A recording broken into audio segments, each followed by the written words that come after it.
Hola! Today we're going to discuss the grammar of a video that it's become quite popular, and it's about a girl trying to order coffee in Spanish, but she makes some mistakes, some very common mistakes. So we're going to talk about the grammar involved in this video, some of it. So let's start. Voy a pedir café en español. Alright, voy a pedir. I'm going to order. So this is one of the ways we talk about the future in Spanish with the verb to go in the simple present, yo voy a, and then the infinitive of the action verb. Voy a pedir, I'm going to order. Voy a comer, I'm going to eat. Tú vas a comer, you are going to eat. Yeah? So the verb to go, simple present, a, infinitive. Hola, Hola, ¿qué tal? estoy muy buena. ¿Y tú? Alright. Estoy muy buena. It means I'm very good looking, I'm hot, I'm sexy. Yeah? So we don't use bueno, buena with estar. Very common mistake. I hear this all the time from foreigners. Be careful. We don't use bueno, buena, we use bien. Estoy bien. I'm well. Alright, let's see. Yo estoy bien. Exactly. Yo estoy bien. I'm fine. Okay, all right. ¿Qué querías? Un café con leche, por favor. ¿La leche fría o caliente? Hot? Caliente? So, caliente means hot, to the touch. Yeah, when you touch something and it's hot, the physical feeling of hot, that's caliente. Aquí tienes. Uf, estoy caliente. Okay, so we don't use it for people. Estoy caliente means two things.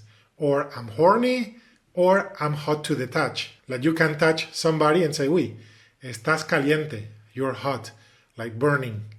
Or it can be horny. So be careful with that one because something I hear all the time too. Let's see what else. Lo siento, no te puedo ayudar con eso. Okay, interesting. No te puedo ayudar con eso. We have a few things to unpack in this sentence. So first of all, no te puedo ayudar. In here we have a subject, which is me. Yeah? Yo puedo, or in this case, yo no puedo. And an object, you. So we have the verb follows the subject, puedo, and you are the object, te. So, yo no te puedo ayudar.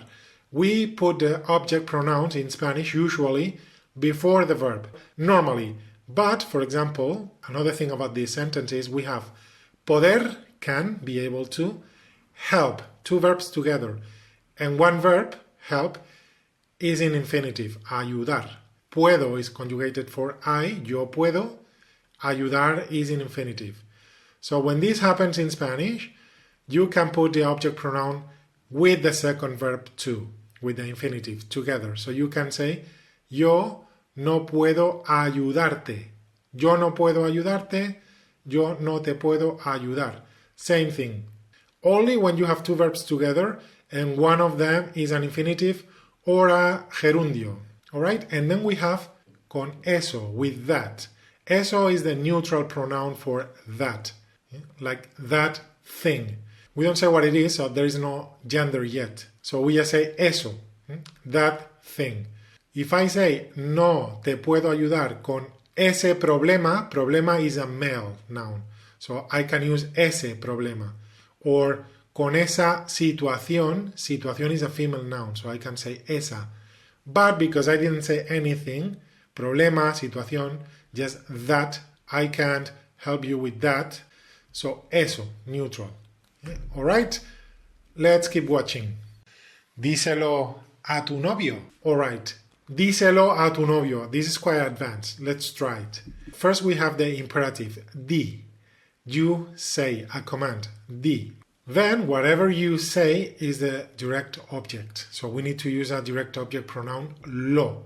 And we have an indirect object, who you say to. Yeah? To whom you say something. So in this case it's your boyfriend, tu novio. So it's a him. Tell it to him. So in Spanish, the order goes indirect object pronoun first, direct object pronoun after. And when we have an imperative, we put the object pronouns at the end to form one single word. So, di, se, lo. Now, the indirect object pronoun for him or her is not se, it's le. But we cannot put the indirect object pronoun le with a direct object pronoun. So we cannot say lelo, lela, lelos, lelas. Cannot. When that happens, we change it for se. I know this is a bit complex and a bit advanced, but I have to explain it too. Let's keep going. ¿Cómo? Alright. Como means how, but we also use it as what? Como. You can also say que. Same thing. O tienes calor. Exactly. Tienes calor. Tienes calor is the way we say I'm hot, or in this case you are hot, tienes, when we are talking about the weather. Tengo calor. I'm hot. Not estoy caliente. I'm horny. Alright? Oh, perdón, estoy embarazada. Estoy embarazada, very common mistake. I'm pregnant, embarrassed. These are cognates. These are false friends. Words that sound similar and are spelled similar, but the meaning is very different. So careful with those. Ah, enhorabuena. Yo no he sido. Díselo a tu novio también. Again, díselo a tu novio. Tell it to your boyfriend. Yeah? Tell it to him, to your boyfriend. Something I didn't say before that I forgot is that in Spanish, we also have what we call redundant pronouns. So, díselo a tu novio. Even though we say tu novio, your boyfriend, we also use se, the pronoun for him.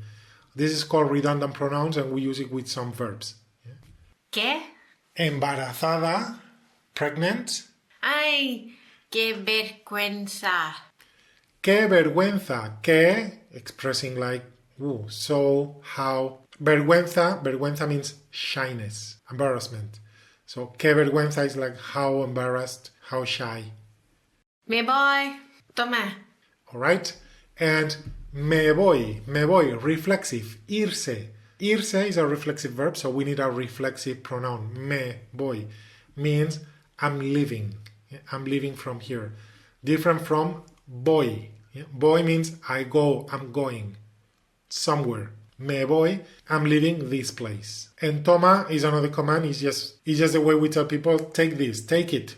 Toma. It's not very commonly used in these situations because it's quite direct. Yeah? Toma. Normally we say, aquí tienes. There you go. But in this case, she's very shy.